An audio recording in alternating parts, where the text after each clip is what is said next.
हम बॉलिंग कर रहे थे, bowling in the sense cricket में बॉलिंग करते हैं ना, वो वाली बॉलिंग कर रहे थे। तो बॉलिंग करते टाइम पे ना होता क्या है, जहाँ पे के कॉम्बिनेशन रिएक्शन में सबसे मेजॉरिटी में रहते हैं हाइड्रोजन गैस। अब सबसे मेजॉरिटी में हाइड्रोजन गैस क्यों? देखो, ये एक्चुअली में एक कंप्रेस्ड फॉर्म है किसका? हाइड्रोजन और ऑक्सीजन का। अब आप कहोगे सर ये जो वाटर है ये काइंड ऑफ एक लिक्विडाइज्ड फॉर्म है, जिसको हम चाहें तो अभी हमारे हाथ से ये गिर रहा है, जैसे मिश्री के दाने होते हैं ना, आपको थोड़ा वैसा दिखता है, काइंड ऑफ मिश्री के दाने जैसा ही रहता है। मिश्री आपको पता होगी। Hello students, welcome to Arise Talent. कैसे हो आप सभी? आई होप सभी अच्छे हो, बहुत ही मजे में हो, फुल एनर्जेटिक मोड के साथ में आज मैं स्वागत करता हूं आप सभी का हमारे एक बहुत ही important lecture on the chapter chemical reactions and equations. अब आज का चैप्टर इंपॉर्टेंट पता है क्यों होने वाला है? आपको याद है मैंने कुछ लेक्चर्स पहले आपको कई सारी केमिकल रिएक्शंस के बारे में बताया था। मैंने काफी सारी केमिकल रिएक्शंस की एक पूरी टेबल आपके सामने बनाई थी, ओके, और वो आपको प्रेजेंट की थी। अब आज हम उसी, मैंने तब भी कहा था कि उस टेबल को हम थोड़ा डिटेल वे में पढ़ेंगे, मतलब उसमें क्या क्या होता है, किस टाइप की रिएक्शन होती है। उसमें मेजर 7 to 8 रिएक्शंस थी, जहां तक मुझे याद है 6 to 7 रिएक्शंस थी। बट मेनली हमारे पास में जो सबसे main type of chemical reactions रहती हैं वो 5 रहती हैं, ठीक है, जिसमें composition, decomposition, displacement, double displacement, oxidation और रिडक्शन। ये 5 टाइप की केमिकल रिएक्शंस आपके बहुत काम आती है आपके एग्जाम पॉइंट ऑफ व्यू से, और यही एनसीईआरटी अपडेटेड पैटर्न पे भी बेस्ड है।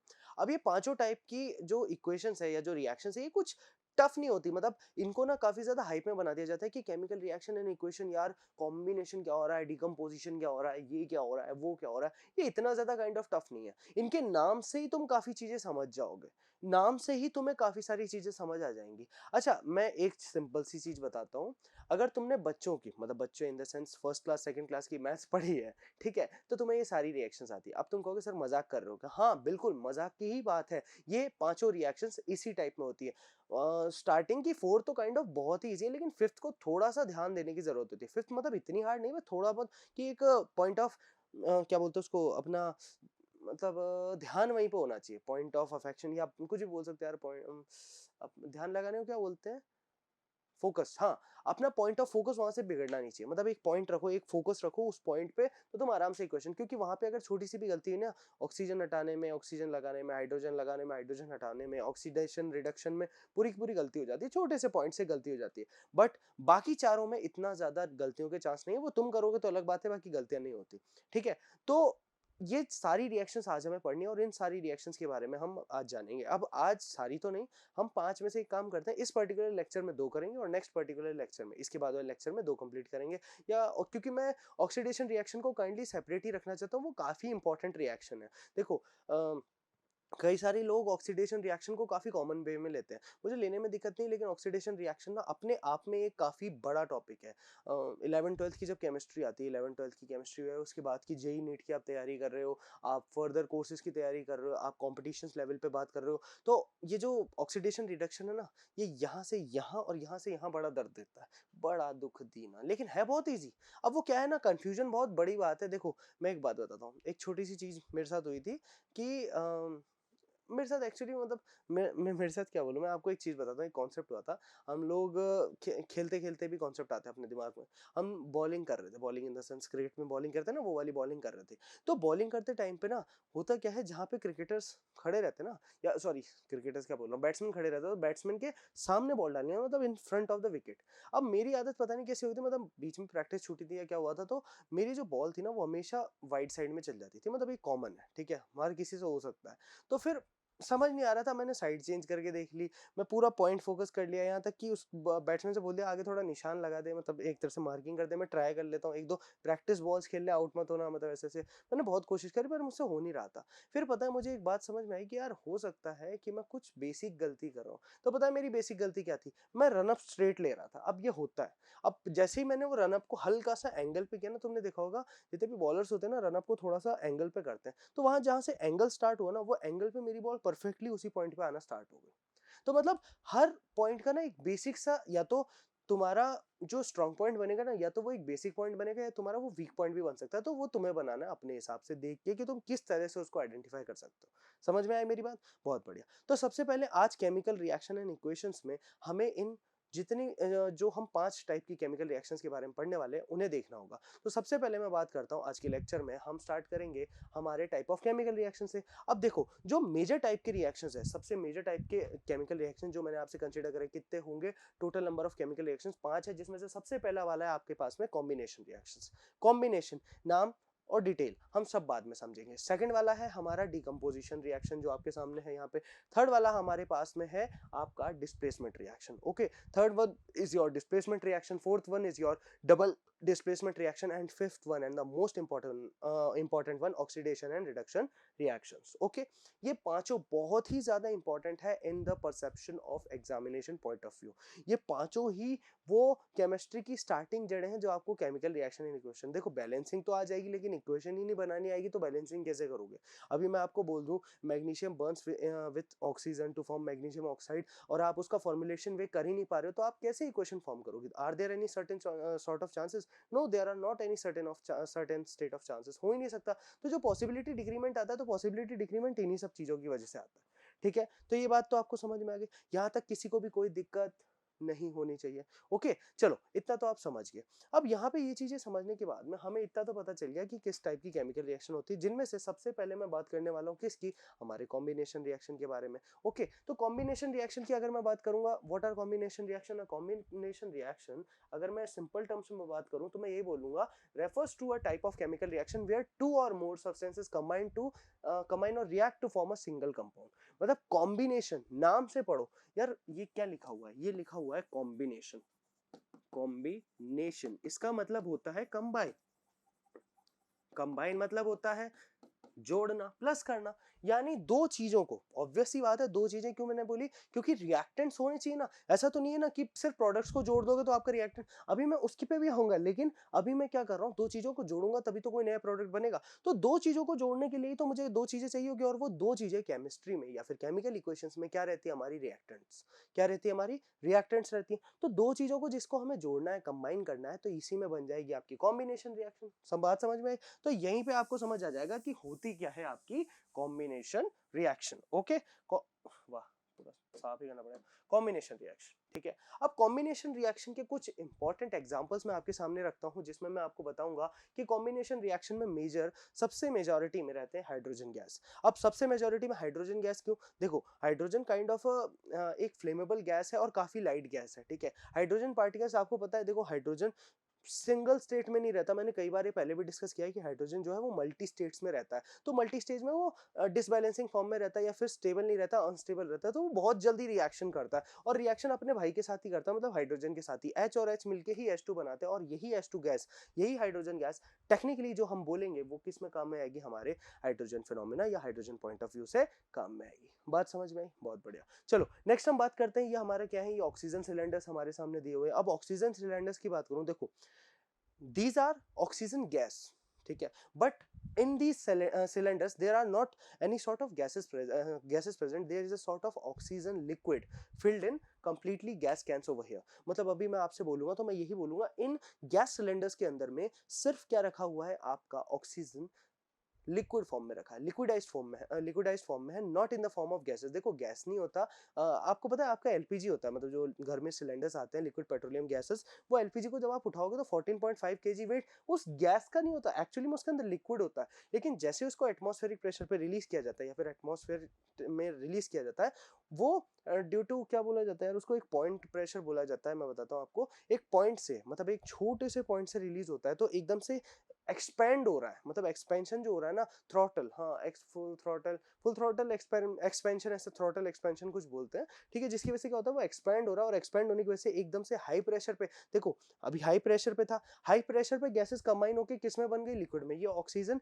कंप्रेस्ड फॉर्म में, ये गैसेस जो हैं, ये गैसेस कंप्रेस्ड फॉर्म में, और कंप्रेस्ड फॉर्म में क्या बन गई, अभी देखो मैं आपको एक चीज बताता हूँ, इंपॉर्टेंट फैक्टर है, इसको भूलना मत, काफी काम में आता है। देखो अभी मैं आपको एक इंपॉर्टेंट चीज बताता हूँ, ये गैस मॉलिक्यूल्स होते हैं, सबको पता है ये गैस मॉलिक्यूल्स हैं, नो डाउट। अरे एक सेकेंड, ये गैस मॉलिक्यूल्स, अब आप कहोगे सर पहले और अभी मैं चेंज किया था, है तो गैस मॉलिक्यूल से। मैं कहूंगा ये गैस मॉलिक्यूल, ऊपर लाल क्यों हो रहा है, हाँ, ये गैस मॉलिक्यूल्स अभी कैसे हैं, फ्री स्टेट में। फ्री स्टेट में मतलब फैले हुए हैं पूरी तरफ में, देख सकते हो आप हर तरफ फैले हुए, बिल्कुल। अभी मैं बोलूंगा ये जितने भी गैस स्टेट्स हैं, इनको तुम्हें, ये अभी किस में, गैसियस फॉर्म में। तो गैस ऑब्वियस सी बात है, गैस स्प्रेड आउट होती है, गैस का वॉल्यूम फिक्स नहीं रहता और गैस पूरे में फैली हुई है। अभी मेरे आसपास में भी तो गैस है, देखो गैस नहीं होती तो मैं सांस कैसे लेता, इसका मतलब हवा है ना आसपास, बिल्कुल कहीं ना कहीं कोई ना कोई है। यहाँ पे कोई पेड़ नहीं लगा बट यहाँ पे एयर है, ऑब्वियसली यहाँ पे एयर है। जो एसी डक्ट से हवा आ रही है ना, ये भी बाहर से एयर ले रहा है, तो बाहर भी तो ऑक्सीजन प्रेजेंट होगी, तो वहां से किसी ना किसी मीडियम से मेरे रूम में एयर एंटर हो रही है, तो मैं वो एयर दिख नहीं रही है बट वो एक्सपेंडेड फॉर्म में बहुत ज्यादा। अब मानो मैं ये सारे के सारे मॉलिक्यूल्स को क्या करता हूँ, बिल्कुल पास में ले आता हूँ, क्या कर देता हूँ, इन सबको क्लोज टुगेदर ले आता हूँ, then the situation which will happen will be like this. थोड़ा थोड़ा टेढ़ा हो सकता है, थोड़ा सा गैप आएगा, चांसेस है हल्का फुल्का गैप रहे, बट एक कंप्रेशन स्टेट आ जाएगी, मतलब जो एक्सपेंडेड फॉर्म में थे अब वो आ जाएंगे किस में, कंप्रेस्ड फॉर्म में। और ये जो कंप्रेस्ड फॉर्म रहेगी, ये जो कंप्रेस्ड फॉर्म आपके सामने रहने वाली, यही फॉर्म फाइनली बनेगी हमारा लिक्विड फॉर्म। और जो ऑक्सीजन की गैस थी अब वो बन जाएगी ऑक्सीजन का लिक्विड, और फिर हम इसको क्या कर सकते हैं, गैस सिलेंडर्स में स्टोर कर सकते हैं at a very high temperature, वो at a very high pressure, pressure ज्यादा रखेंगे। अब जैसे प्रेशर ज्यादा रखा तो वो लिक्विड में तो आ गया, तो जैसे ही आपने वॉल्व ओपन किया ना, ओपन करते ही वो प्रेशर रिलीज होगा, प्रेशर रिलीज की वजह से ये जो प्रेशर इस पे लगा हुआ था ये रिलीज होगा, तो गैस के मॉलिक्यूल्स ऑब्वियसली बात है अभी लिक्विड फॉर्म में थे, लेकिन भाग के वापस वही कोशिश करेंगे ना कि भैया अब चलो चलो भागो भागो, और हम किस में बन जाते हैं, वापस हमारी नॉर्मल स्टेट में आ जाते हैं। बात समझ में आई? तो ये तो रही हमारे सामने एक सिचुएशन जहां पे मैंने आपसे किस बारे में बात करी, जहां से मैंने एक हटो यार, बड़ा बदमाश है, हट नहीं रहा है, हट गया, ठीक है। जहां पे मैंने किस बारे में बात करी आपसे, ऑक्सीजन सिलेंडर्स के बारे में बात करी। अब मैं बात करता हूं आपसे third important, very important case के बारे में, जो कि है हमारा वाटर। अब ये फायर एक्सटिंग्विशर या ये फायरमैन, फायर एक्सटिंग्विशर होता है, फायर एक्सटिंग्विशर में तो कार्बन डाइऑक्साइड रहता है, उसको अभी अपार्ट करो। इसके हाथ में एक वाटर पाइप है जो बहुत हाई प्रेशर पे पानी रिलीज करता है स्प्रे फॉर्म में, ठीक है। हाई प्रेशर पे पानी जा रहा है, आपको पता है ये पानी किसका कॉम्बिनेशन है, it is a combination of both hydrogen और ऑक्सीजन। अब ये फ्लेमेबल गैस है और ये नॉन फ्लेमेबल गैस है, ये नॉन फ्लेमेबल है फ्लेमेबल है, बताओ बताओ, पूछना चाह पूछो पूछो, बताओ बताओ।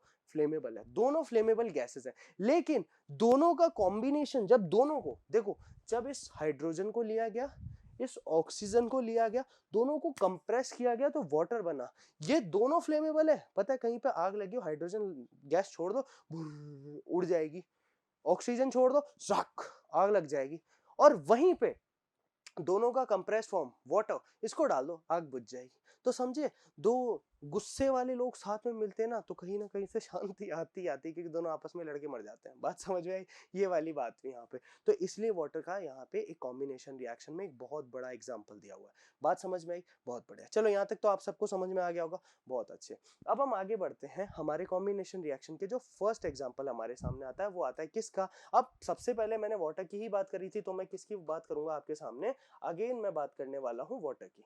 तो फॉर्मेशन ऑफ वाटर, आपको पता है हाइड्रोजन गैस किसके साथ में मिलती है, ऑक्सीजन गैस के साथ में, और दोनों को कंप्रेस किया जाता है। कंप्रेस किया जाता है एट अ पर्टिकुलर पॉइंट। आपको पता है ये इक्वेशन कैसी है, बैलेंस्ड है, क्योंकि 2H2 2 4, यहाँ पे 2 2 4 और यहाँ पे ऑक्सीजन 2 और 2 इक्वलेंट, ठीक है। ये बैलेंस्ड इक्वेशन की फॉर्म में है। और सबसे पहला कॉम्बिनेशन, अब कॉम्बिनेशन में क्या बताया कि हाइड्रोजन और ऑक्सीजन दोनों मिले, प्लस मतलब जुड़े, जुड़ के क्या बना है हमारे पास में वाटर। जो वाटर का ऐसा मॉलिक्यूल दिखता है, आपको पता है ऐसा ही मॉलिक्यूल दिखता है, कुछ OH जहां तक मुझे याद है, कुछ इस टाइप का मॉलिक्यूलर स्ट्रक्चर रहता है। उसको यहाँ पे शो करने के लिए मैंने ये वाला डायग्राम यूज किया, क्योंकि मुझे काफी अट्रैक्टिव लग रहा था, इसलिए मैंने ये वाला डायग्राम यूज किया। समझ में आया? तो पहला केस तो आपके सामने ये रहता है, और पहला एग्जाम्पल तो ये रहा आपके सामने, जिसमें आपको समझ आ गया है कि किस तरह से हमारे वाटर के बारे में बताया गया था।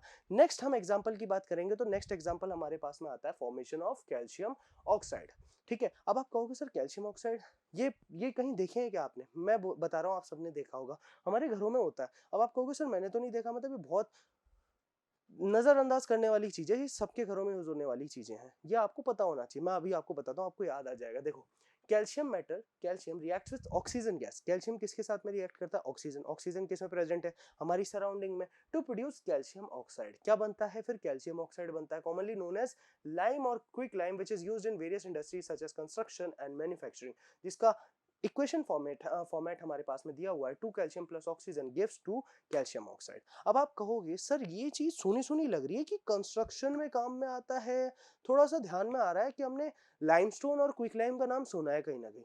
तो मैं आपको बताऊंगा बच्चा, तुमने नाम छोड़ो, तुमने देखा भी हुआ है। मैं बताता हूँ, आपके घरों में पुट्टी लगी होगी, जिसको हम हिंदी में पुट्टी बोलते हैं, फिर हम बोलते हैं पीओपी। जो पीओपी लगी होती है, प्लास्टर ऑफ पेरिस लगा होता है, जो डिजाइनिंग के लिए या पेंट के, मैं सॉरी अगर मैं बात करता हूँ, आपके पेंट के पीछे लगाई जाने वाली जो जो पुट्टी होती है वो आपकी किससे बनी होती है, कैल्शियम ऑक्साइड से बनी होती है।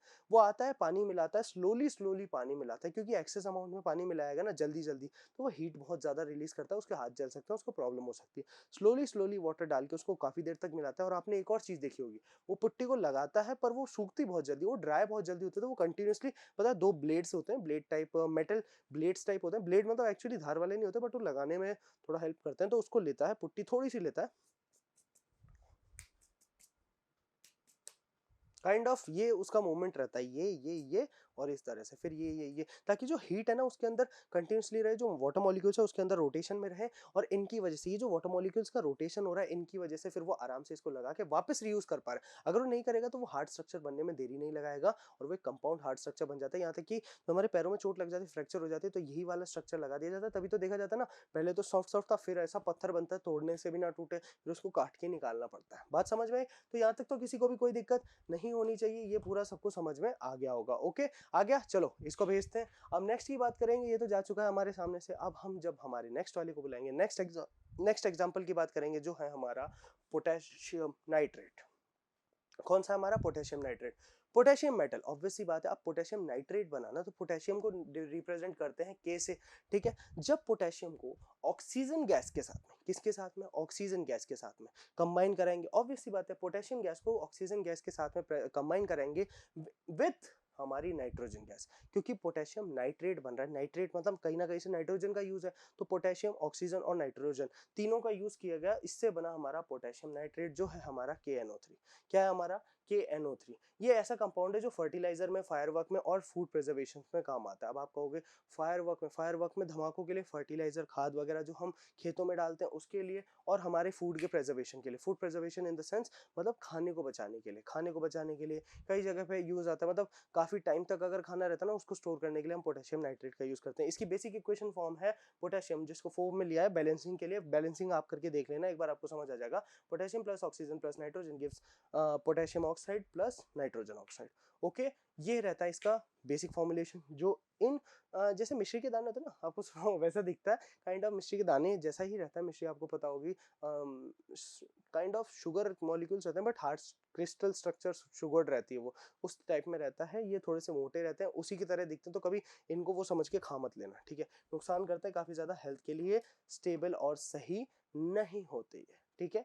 ये बात समझ में आई सभी को? चलो बहुत बढ़िया, इतना तो आपको समझ में आ गया। और इसी के साथ में अब हमारे कॉम्बिनेशन रिएक्शन के जितने भी पर्टिकुलर सॉर्ट ऑफ एग्जांपल्स थे, ये आपको अच्छे से समझ में आ गए होंगे। इनमें किसी को भी कोई दिक्कत नहीं होनी चाहिए। आई होप कॉम्बिनेशन रिएक्शन के केस में तो आपको कोई भी दिक्कत नहीं आई होगी, नहीं आनी चाहिए, ठीक है। तो अब कॉम्बिनेशन रिएक्शन में आपने देख तो सब कुछ लिया, लेकिन कॉम्बिनेशन रिएक्शन में एक बहुत ही इंपॉर्टेंट पॉइंट ऑफ कंसिडरेशन है कि दो चीजों को कंबाइन करके हम क्या नया प्रोडक्ट बना रहे हैं, और क्या नए प्रोडक्ट में पहले के अकॉर्डिंग में एक रेलेवेंसली थोड़ा बहुत चेंजेस आएंगे कि नहीं, मतलब कुछ तो चेंज होना चाहिए ना। तो चलो वो पहले देख लेते हैं, आ जाओ मेरे साथ। हाँ तो बच्चों, मैं तुम्हें बताने वाला हूँ कॉम्बिनेशन रिएक्शन के बारे में। अभी देखो, ये वाटर है, सबको पता है, पानी रोज पीते हैं, इससे रोज नहाते हैं, इसका बहुत यूज आते हैं डेली लाइफ में, काफी सारे एप्लीकेशन है, यहाँ तक कि इलेक्ट्रिसिटी प्रोडक्शन में भी काफी ज्यादा काम आता है। पर पता है, ये जो वाटर है, ये एक्चुअली में एक कंप्रेस्ड फॉर्म है, किसका, हाइड्रोजन और ऑक्सीजन का। अब आप कहोगे सर ये जो वाटर है, ये काइंड ऑफ एक लिक्विडाइज फॉर्म है, जिसको हम चाहें तो अभी हमारे हाथ से ये गिर रहा है, मतलब ये लिक्विड फॉर्म में,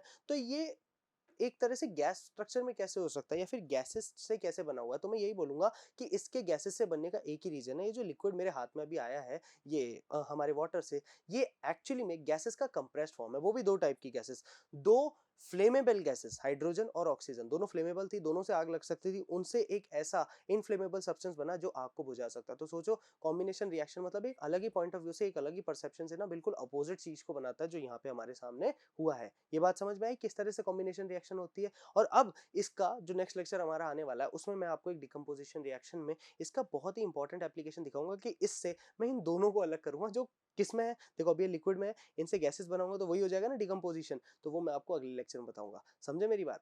बात समझ में आई? क्या रहा है यहाँ पे किस तरह से हमने इस इक्वेशन को देखा और कैसे समझा इस चीज़ को। चलो इसमें तो किसी को कोई दिक्कत नहीं हुई होगी। ये तो बेसिक है, कॉम्बिनेशन आप समझ सकते हो कि किस तरह से अभी मैंने आपको दिखाया कि वाटर का जो मेजर सोर्स है वो किससे कंबाइन हो रहा है। इसमें ऑक्सीजन और हाइड्रोजन दोनों के मॉलिक्यूल्स हैं। अब किस तरह से वेल डिफाइंड है ये मैं आपको बाद में बताऊंगा, क्योंकि अब आने वाला एक बहुत अच्छा एक्सपेरिमेंट जो नेक्स्ट लेक्चर में आएगा, उसमें आपको काफ़ी अच्छे से समझ में आएगा।